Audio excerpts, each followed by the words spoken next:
There are avenues, political, social. There are lots of way you can deal with that. It's not a molecular thing. You need to make the distinction. And they get that. They by and large get that. And I don't think we make that case. And I will tell you that if you don't start making that case about the work you're doing with these labs on genetics, you're not going to be able to do what you want to do. Drew Endy, who teaches bioengineering, is a friend of mine. He had a couple postdocs last year trying to figure out how to make a drug. Well, actually, it's not that hard. You repurpose the sac of a lizard, the poison sac. You make methane from yeast, you put it in the cheese. You're there. The point is, I make fun of Drew because he's one of the most articulate explainers of science in America, and he's relentless in his attempt to do it.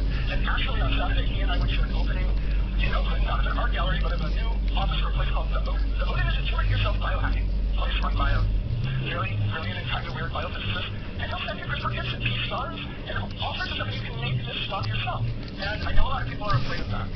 But I don't think our problem is going to be solved until we're not afraid of that. And I would like to see every third grader in the United States gene editing on worms in their class. Put a phosphorescent gene in. Change the color. It can be done. It can be done cheaply. If that happens, kids are going to come home and say, wow, I turned a green or a blue. And they're going to understand just the visceral delight of doing that. And most people, particularly people my age, they do not have that sense. They don't get it. The word gene scares them unless it's like venom. And I hate to call anybody a lost cause, but I think my group of Americans kind of are. But we're dying out, don't worry. The younger people can be different, and you have to care. It's really, so this whole, why is science, why are people not believing us, why does science not matter? You don't make your case. I mean, there's a lot of other reasons, I've gone through some of them, but you don't, what is more important? Solving a problem in a lab is really cool, or getting people to understand it. And just so I'm clear, I'm not saying every person in every lab needs to go out and be public persona. Some people don't do that. That's not their thing. I don't even think every principal investigator needs to do it, but if there's a project, and there's not one person associated with that project who can tell a story in a somewhat coherent, maybe even compelling way, the project's going to go away. And again, let me be clear, I'm not saying, like, how do we get from here to curing cancer? I'm talking about the delight of doing this. CRISPR, one of the greatest things to me about CRISPR is it was just found by some Japanese biologists looking at E. coli in 1987 or something else, and they saw this weird cluster of nucleotides. They wrote, even with their paper, literally, and we saw this weird cluster of nucleotides. We don't know what it is. And that was it for 8 years, and then some people started unraveling it. That's how science works. It's really cool. I don't know anything more exciting than that. But if you don't tell that story, it doesn't matter what else you do. So I want you to ask questions, but I just want to end on a slightly less horrifying note. Some of you are old enough or aware of medicine enough to know who Edward Coop was.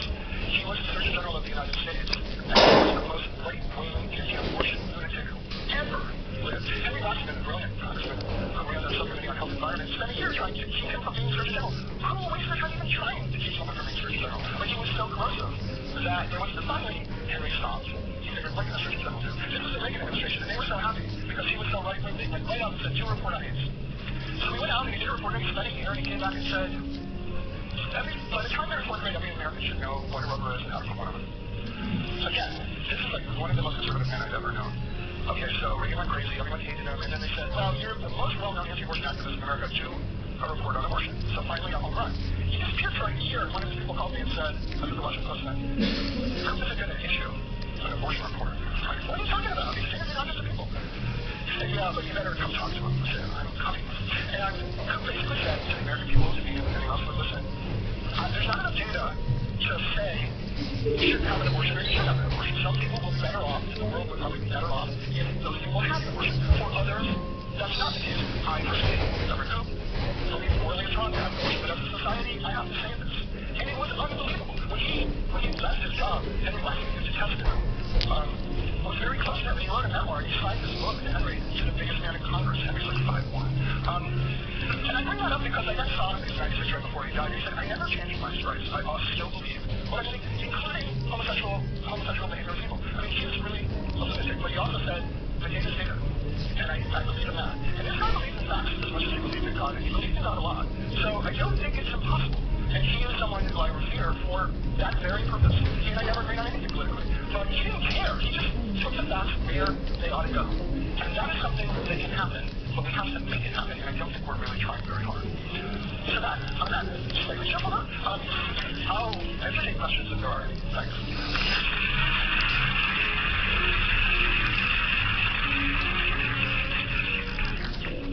Are we question free? Yeah. That much luck. Go ahead. Thanks, that's really interesting. I think I like your point about inspiring sort of delight in science, but I wonder how do we get from there to people actually believing in science? It seems like a bit of a path from there. like to break this down, and it's not so much about believing in facts, not believing in facts. People believe in what? Like, most people are going to believe what their mother tells them, not what some guy in a white lab coat that they never saw tells them. So if we were in someone's kitchen talking about this stuff, they might see the scientists in that kitchen as responsible human people with families of their own, and they just wouldn't be this distant thing.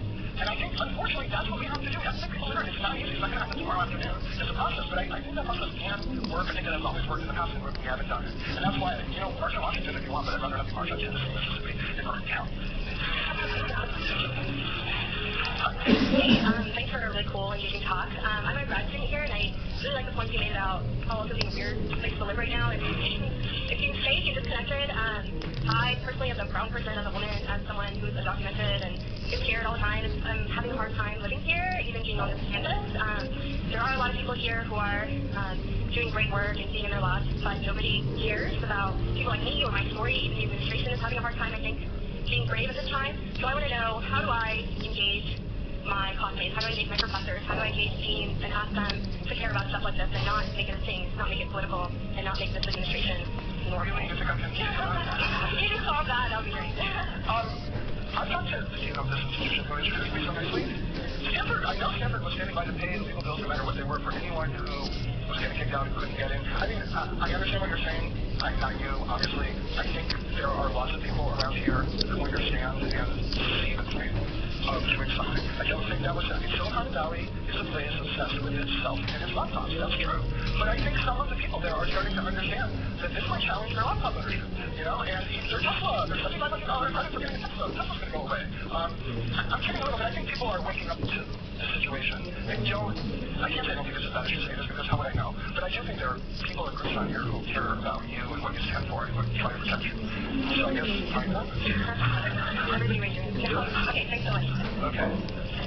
Hi, this is sort of a follow-up question to the first question. I think that people have been affected by a long history of sort of awesome uses by maybe medical testing or corporations finished Monsanto. There's been a lot of controversy around that. So what can we do to combat the fear of experts, the fear of go to people's kitchens, eat really this with them. I mean, I'm serious.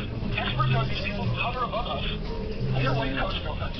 White coats are good. And we don't know them.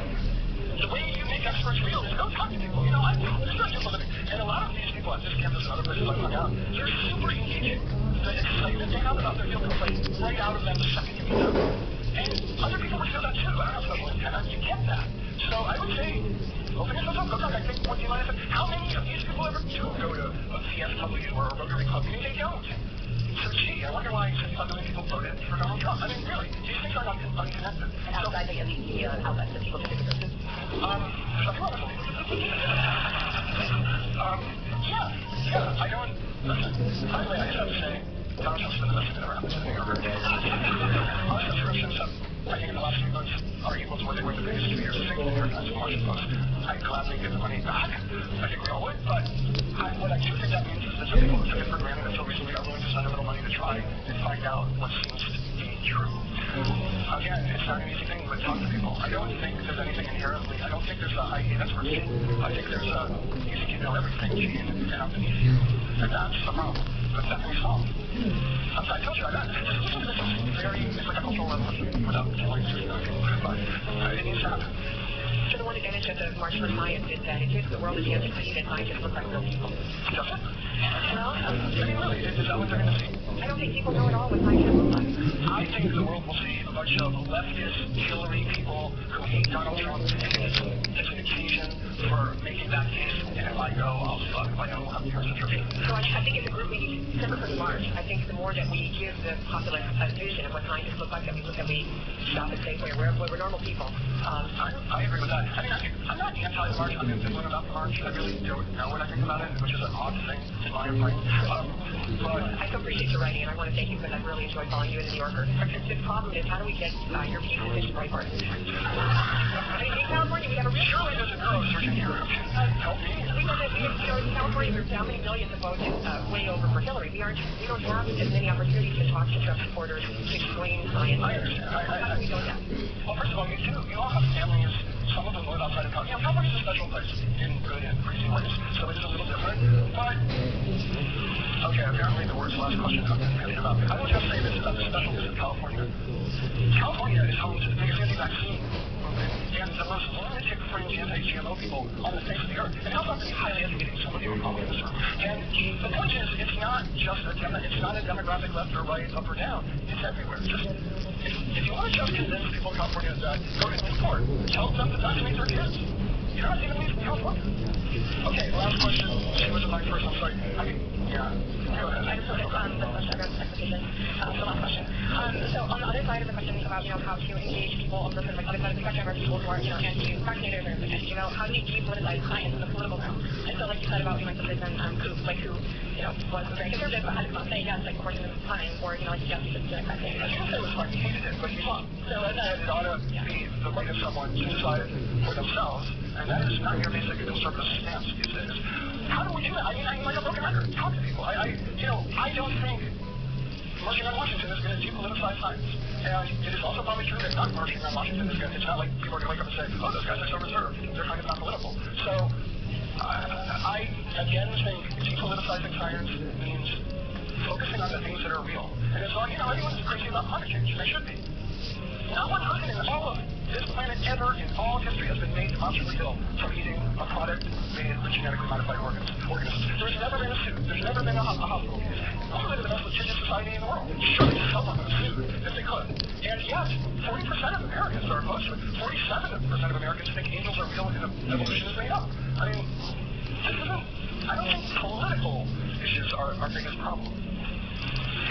You're not satisfied.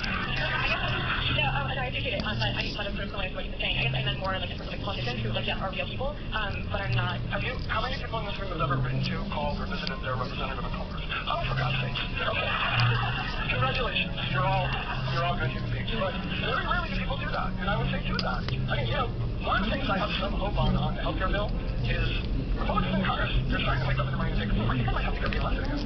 And I don't care if they're Democrats, as long as they know they have to get reelected, and the people that they're screwing over are going to vote for the other guy. And I think that's sort of itching into reality now. So, talk. I mean, I don't have a better answer than talk. We don't talk. There's Annie J.D. Vance who wrote a book. Yes, fantastic book, Hillbilly Elegy. He grew up as a right-wing guy with Yale Law School, was a Marine at Yale Law School, I don't want to waste all your time, but he explains this disconnect better than anyone I've ever seen. And he does it in a non-political, rational way. And I think everyone should read that book. I mean, everyone in this room. So call your congressman, you know what measles is. I don't want to talk to her, so Anyway, thank you very much for coming. The meeting program is copyrighted by the Board of Trustees of the Lunar Stanford University. Please visit us at ed.stanford.edu.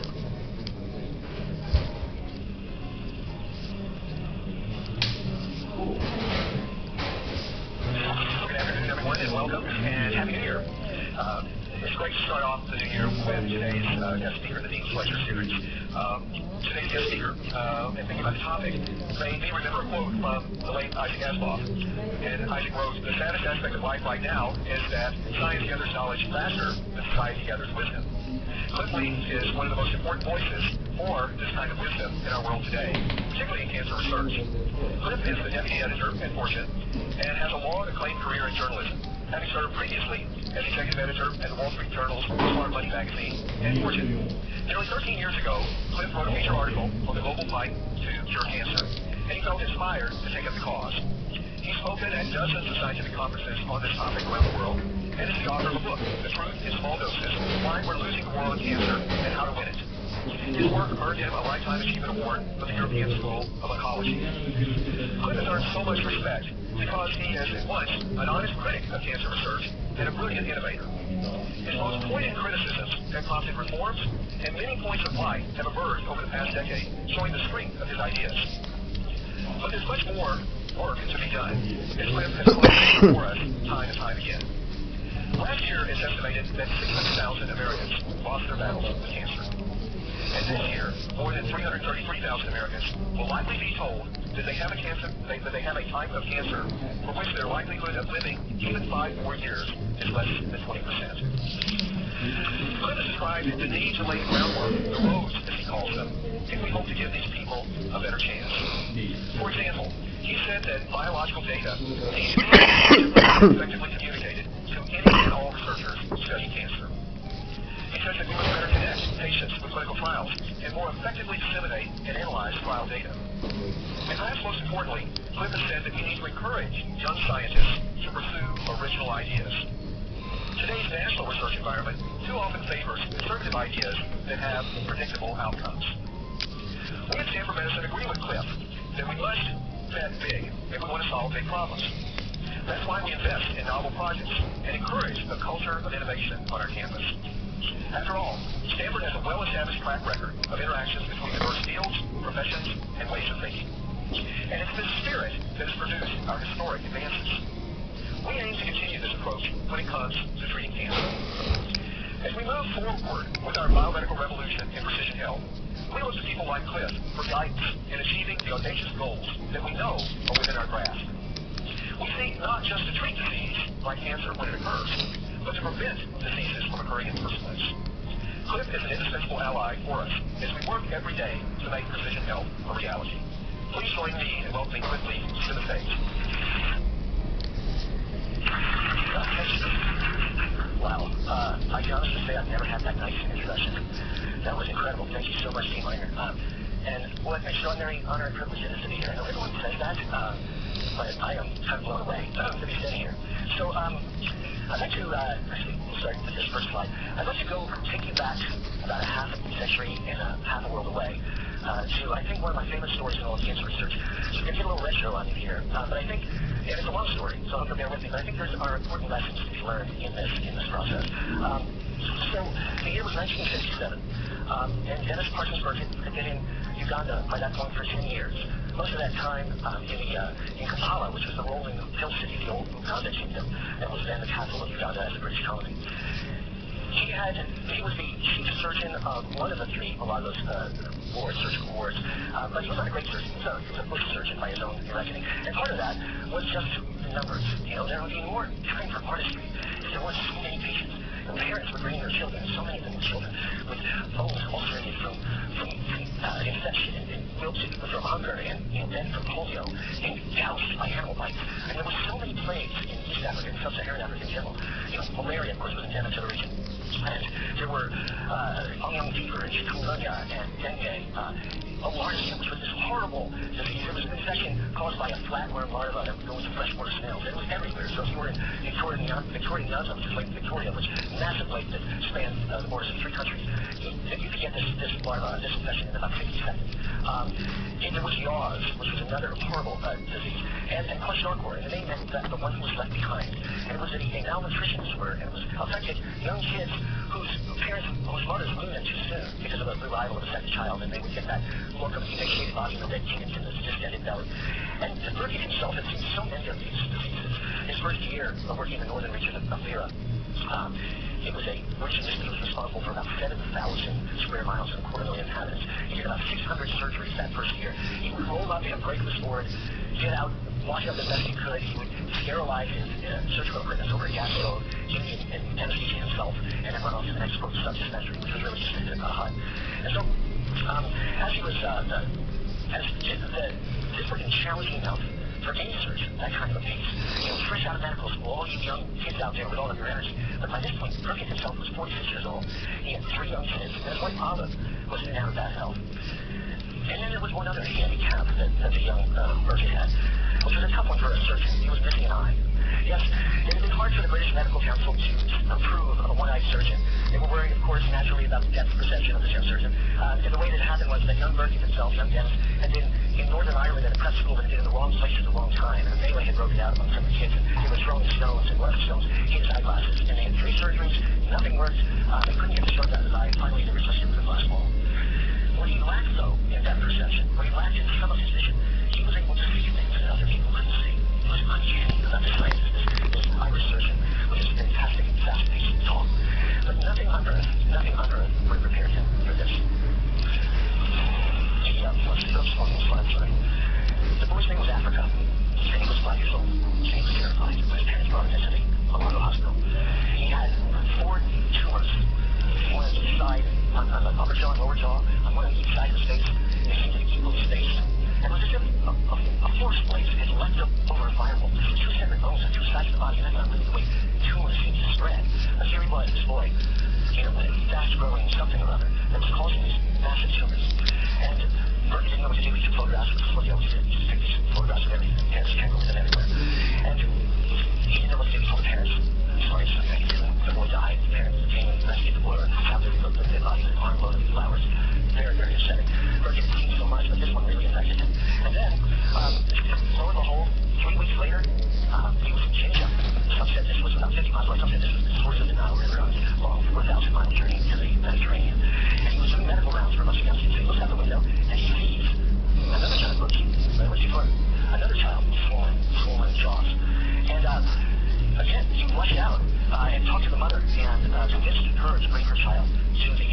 Mar-a-Lago Hospital in his own truck. And he took photographs, and they did a scan and found there were tumors in his abdomen as well. And it was, again, nothing he could do. It's really upsetting for a guy who had seen so much and suddenly was forced with this recognition that he was helpless in the face of something he'd never seen.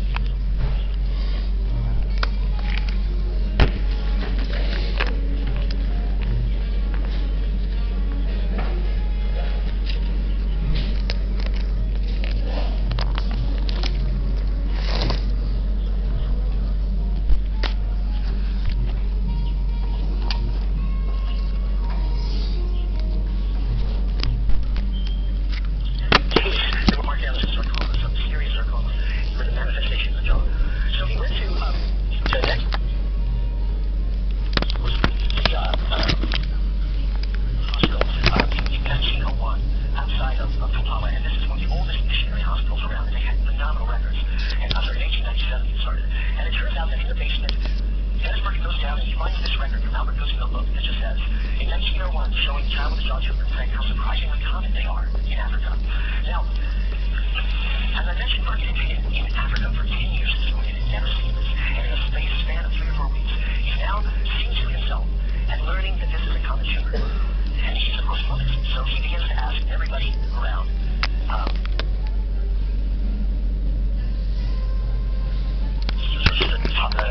tall, like a cavalry officer, and he was a teetotaler and a Christian missionary, and very, very severe in his race. He looked kind of like a Sunday school teacher.